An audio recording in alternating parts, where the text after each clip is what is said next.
কেউ দেশে বিশৃঙ্খলা সৃষ্টির চেষ্টা করলে বিএনপি তা হতে দেবে না বলে হুঁশিয়ারি দিয়েছেন প্রধানমন্ত্রী তারেক রহমান।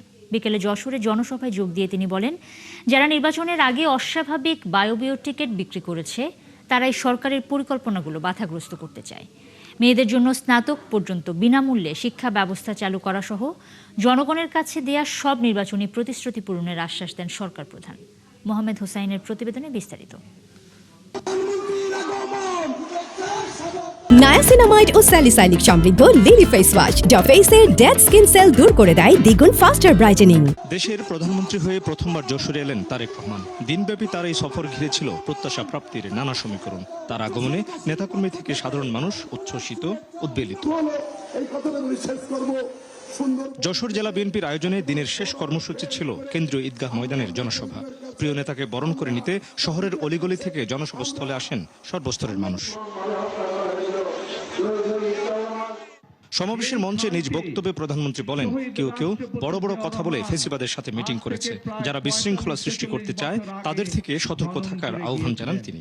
আমাদেরকে সতর্ক হতে হবে সেই সব লোকেদের বিরুদ্ধে যারা বিভ্রান্তি ছড়াতে চায়, সেই সব লোকের বিরুদ্ধে যারা দেশ স্বাধীনের সময়, দেশের স্বাধীনতা যুদ্ধের সময় মানুষকে বিভ্রান্তির চেষ্টা করেছিল।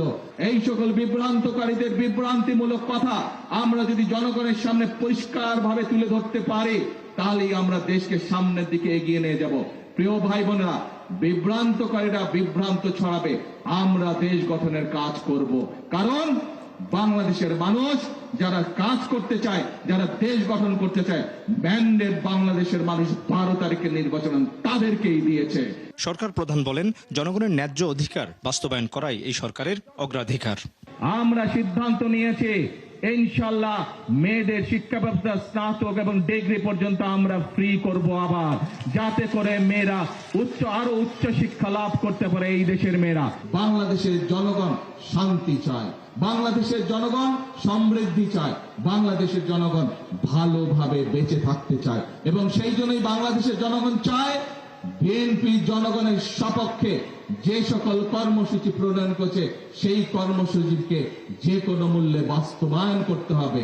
নেতাকর্মীদের উদ্দেশ্যে প্রধানমন্ত্রীর আহ্বান, দেশ পুনর্গঠনে ঐক্যবদ্ধভাবে সবাইকে কাজ করতে হবে। জনগণের শান্তি নষ্ট করে 173 দিন হরতাল করবে সেই সুযোগ আমরা কাউকে দিব না।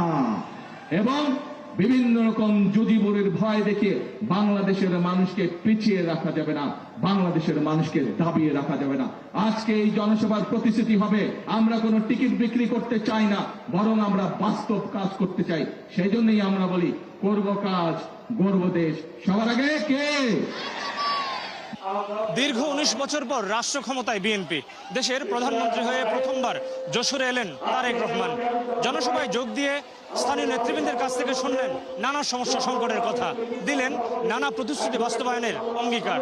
এখানকার মানুষ মনে করে এবার সুষম উন্নয়নের সুফল মিলবে তাদের। মোহাম্মদ হোসাইন, 71, যশোর।